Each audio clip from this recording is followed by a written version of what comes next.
Shalom, Bapak Ibu Saudara sekalian yang kasih Tuhan. Apa kabar Anda hari ini? Selamat datang dan bergabung bagi Bapak Ibu yang baru pertama kali mendengarkan renungan dari channel pelayanan Hizbatan Ministry. Dan kita bersama-sama sudah memasuki Advent Minggu yang kedua. Saudara, suasana Natal sudah terasa sekali di mana-mana. Ada pergi ke pusat perbelanjaan, ada pergi ke restoran, ke hotel. Sudah sangat terlihat sekali suasana Natal. Bahkan gereja-gereja pun sudah mulai merayakan hari Natal di dalam perayaan-perayaan mereka. Saudaraku, mari kita sama-sama akan melanjutkan renungan kita pada Advent Minggu yang kedua ini. Saya mengajak kita untuk merenungkan minggu lalu adalah satu pemberitahuan tentang kelahiran Yohanes kepada Zakaria, dan kita akan melanjutkan pada hari ini. Mari bersama-sama kita bersatu di dalam doa terlebih dahulu. Pada dalam surga kami mengucap syukur buat seluruh berkat penyertaan-Mu sampai pada hari ini. Kami sudah memasuki Advent Minggu yang kedua. Tuhan berkatilah, kiranya makin hari makin mendekati perayaan Natal, kami boleh sungguh-sungguh menyiapkan hati dengan benar dan beroleh berkat firman Tuhan, khususnya pada saat ini. Dalam nama Tuhan Yesus Kristus kami bersyukur, kami berdoa. Amin. Mari kita bersama-sama merenungkan hal seperti ini, Bapak Ibu sekalian. Setiap kita sebagai orang tua pasti sangat mengasihi anak-anak kita, bukan? Pasangan-pasangan muda yang barusan menikah mungkin 1-2 tahun ya, setelah memiliki anak, mereka langsung begitu sukacita dan pasti fokus kepada anaknya. Bayangkan jikalau ada pasangan-pasangan yang sudah mungkin 7 tahun, 8 tahun, belasan tahun menikah dan sekian lama berdoa dan baru Tuhan percayakan anak buat mereka. Wah, pasti luar biasa bersukacita dan bisa jadi fokus mereka semua kepada anak itu. Bisa-bisa anak itu bisa menjadi pusat hidup mereka. Anak itu menjadi anak yang mungkin saja bertumbuh dengan jadi lebih manja daripada yang lain, gitu ya. Mengapa? Karena menjadi fokus daripada orang tua mereka. Hari kita akan melihat respon dan fokus seorang ayah terhadap kelahiran putra satu-satunya. Dan menariknya adalah hasil menanti selama lebih kurang 40 tahun. Bisa lebih bahkan. Kita akan melihat dari kisah kelahiran Yohanes Pembaptis dari Injil Lukas, pasal yang pertama, ayat yang ke-57, dan seterusnya. Kemudian genaplah bulannya bagi Elizabeth untuk bersalin dan ia pun melahirkan seorang anak laki-laki. Ketika tetangga-tetangganya serta sanak saudaranya mendengar bahwa Tuhan telah menunjukkan rahmat-Nya yang begitu besar kepadanya, maka bersukacitalah mereka bersama-sama dengan dia. Datanglah mereka pada hari yang ke-8 untuk menyunatkan anak itu dan mereka hendak menamai dia Zakaria menurut nama bapaknya. Ibunya berkata, "Jangan, ya harus dinamai Yohanes." Kata mereka kepadanya, "Tidak ada di antara sanak saudaramu yang bernama demikian." Lalu mereka memberi syarat kepada bapaknya untuk bertanya nama apa yang hendak diberikannya kepada anaknya itu. Dia meminta batu tulis yang menuliskan kata-kata ini. Namanya adalah Yohanes. Dan mereka pun heran semuanya. Dan seketika itu juga terbukalah mulutnya dan terlepaslah lidahnya. Lalu ia berkata-kata dan memuji Allah. Ketakutanlah semua orang yang tinggal di sekitarnya dan segala peristiwa itu menjadi buah tutur di seluruh pegunungan Yudea. Dan semua orang yang mendengarnya merenungkannya dan berkata, menjadi apakah anak ini nanti? Sebab tangan Tuhan menyertai dia. Saudaraku, kisah berlanjut, Yohanes dilahirkan. Dan mulut Zakaria yang tadinya bisu menjadi terbuka lagi. Anak yang dinantikan lebih kurang 40 tahun itu akhirnya lahir. Jika itu kita alami, apa kira-kira respon kita, saudara? Kita akan mengadakan pesta pasti, pengucapan syukur ya. Mungkin bukan cuma 7 hari 7 malam, bisa sebulan penuh ucapan syukur. Kemudian setelah anak itu lahir, kita akan menjaga dengan baik-baik. Karena anak satu-satunya setelah menunggu 40 tahun. Hati-hati sekali kita merawat dia. Mungkin kalau zaman sekarang orang yang punya uang akan menyediakan 4 orang babysitter kanan kiri depan belakang. Supaya jangan sampai anak itu jatuh. Jangan sampai digigit nyamuk sedikit pun. Betul-betul jangan sampai dia tidak nyaman. Kita akan memberikan semua yang dia perlukan. Mengapa? Karena 40 tahun menanti. Sebuah fokus tertuju kepada anak itu, saudara. Tapi kita lihat sekali bagaimana respon Zakaria. Sebagaimana orang normal, pasti Zakaria pun memuji Allah. Dia memuji Allah. Tetangga-tetangganya, sanak saudaranya, semua bersukacita bersama-sama dengan dia. Tapi saat dia memuji Allah, saat dia bersyukur, kita akan melihat di sini apa fokusnya. Apa fokus daripada Zakaria? Dilanjutkan di dalam ayat yang ke-67 sampai 75. Saya tidak bacakan, bisa lihat tampilan yang saya sampaikan. Ayat 67 hingga 75 diberikan judul Nyanyian Pujian Zakaria. Apa isi nyanyian pujian Zakaria? Apa isi pujian ucapan syukur daripada Zakaria? Menarik sekali Zakaria di sini bernubuat dan memuji Allah sebagaimana apa yang telah dinubuatkan di dalam perjanjian lama oleh para nabi sebelumnya. Yaitu suatu janji kelepasan bagi umatnya. Dia memuji Allah karena Allah melawat umatnya. Dia memuji Allah karena Allah berbelas kasihan atas penderitaan Israel. Memuji Allah karena Allah membenci penindasan.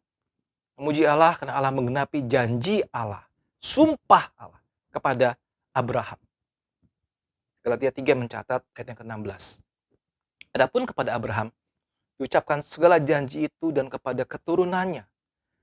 Tidak dikatakan kepada keturunan-keturunannya seolah-olah dimaksud banyak orang, tetapi hanya satu orang, dan kepada keturunanmu, yaitu Kristus. Saudaraku, kita melihat di sini Allah itu adalah sumber kelepasan bagi semua umatnya. Allah ingin umatnya beribadah dan hanya menyembah kepada Dia. Dan itu semua adalah ringkasan, ungkapan syukur Zakaria. Ungkapan syukur Zakaria. Dia mengerti, dia memuji Allah karena apa yang sudah Allah janjikan dalam perjanjian lama akan digenapi di dalam perjanjian baru. Allah melawat umatnya. Saya lihat di sini, dia bukan bersyukur karena Tuhan, saya sudah 40 tahun menikah dan baru sekarang punya anak. Terima kasih atas pekerjaanmu yang dahsyat buat hidup saya. Tidak, saudara. Dia tidak mengucap syukur hanya urusan keluarganya diberkati dengan seorang putra. Tapi dia mengucap syukur karena sebuah janji Allah yang akan digenapi. Allah melawat umatnya. Allah berbelas kasih atas penderitaan umat. Allah membenci penindasan. Allah mengenapi janjinya kepada Abraham. Dan Allah ingin umatnya beribadah hanya menyembah kepada Dia. Saudara, pujiannya ada bagian yang kedua. Saudara perhatikan ayat yang 76 hingga 79. Kita lihat di situ, saya tampilkan ayatnya. Zakaria menubuatkan jalan hidup dan panggilan Yohanes. Yohanes putranya akan menyiapkan jalan baginya. Siapanya yang dimaksud? Yohanes akan menyiapkan jalan bagi Yesus Kristus. Akan mengampuni dosa, melawat, dan menyelamatkan umatnya. Jadi saudara, waktu dia memuji Allah dalam pujian yang bagian pertama, bahwa Allah melawat umatnya, Allah berbelas kasih atas umat Israel. Allah membenci penindasan. Allah menepi janjinya. Dan di sini dia berkata bahwa nanti Yohanes akan membuka jalan, menyiapkan jalan bagi Kristus. Siapa Kristus? Dialah yang menggenapi semua itu. Dia akan mengampuni dosa. Dia akan melawat umatnya. Dia akan menyelamatkan umatnya. Saudara, apa wish atau doa kita untuk anak-anak kita? Zakaria tahu persis apa yang Tuhan inginkan bagi anaknya. Saudara, apa yang kita bisa pelajari dari Zakaria? Yang pertama begini, saudara. Zakaria bukan fokus kepada anaknya, tapi fokus kepada anak Allah. Menarik sekali, saudara. Seringkali kita salah fokus di dalam berkeluarga, dalam mendidik anak. Kita fokus kepada anak kita. Saudara, Zakaria fokus bukan kepada anaknya, yaitu Yohanes, tetapi fokus kepada anak Allah yang mempunyai misi penyelamatan bagi umat manusia yang luar biasa besar. Zakaria tahu dan ia tidak menganggap anaknya itu lebih penting daripada Tuhan.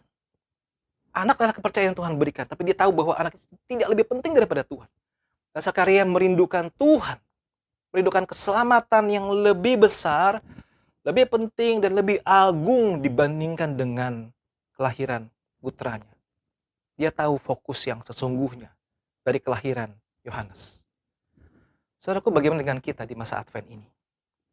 Saudara, sekali lagi, menjelang Natal, apa yang kita sudah persiapkan bagi Tuhan? Bagaimana kita menantikan kedatangan Kristus? Ini bukan Natal yang pertama di Bethlehem waktu itu. Bukan. Mungkin ini sudah Natal yang kesekian yang kau rayakan. Sehingga mungkin saja kita sudah rasa hal yang sudah biasa saja. Mendengar lagu Natal, kesibukan Natal, sudah biasa saja. Dan beda sekali responnya jikalau Natal ini Natal pertamamu, karena sebelum tahun ini mungkin kau di luar Kristus. Masih punya gairah yang luar biasa. Apa respon kita dalam masa Advent ini? Bagaimana kita menantikan kedatangan Kristus dengan tetap berfokus kepada Tuhan? Itu yang jauh lebih penting. Bukan sekedar hari Natal, perayaan Natal, tetapi bagaimana kita menyiapkan hati menantikan kedatangan Kristus yang kedua kali dengan tetap bisa berfokus kepada Tuhan. Apakah anak kita, keluarga, pekerjaan, bahkan pelayanan kita mengalihkan fokus kita daripada hal yang seharusnya? Apa yang seharusnya? Fokus pada hidup kita di hadapan Allah. Apa yang seharusnya? Fokus pada rencana kekal Allah bagi kita, bagi manusia. Apa fokusnya?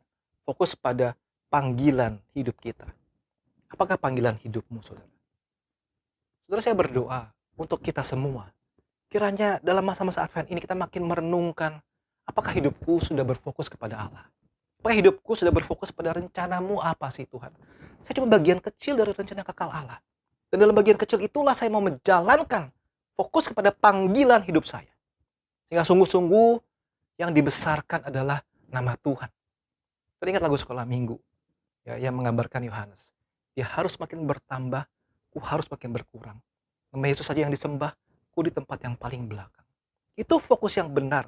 Tak kalah seseorang mau hidup di hadapan Allah, mengerti rencana kekal Allah, dan mau taat pada panggilan Tuhan, menjalani panggilan Tuhan dalam hidup kita. Terus sekalian, mari persiapkan hati menyambut hari Natal. Persiapkan hati menyambut kabar sukacita yang besar itu. Dan terus persiapkan hati menyambut nantinya kedatangan Kristus yang kedua kalinya. Bagaimana fokus hidupmu? Arahkan fokus hidupmu kembali kepada Tuhan. Ya, Tuhan dipermuliakan melalui hidup kita. Tuhan memberkati. Amin.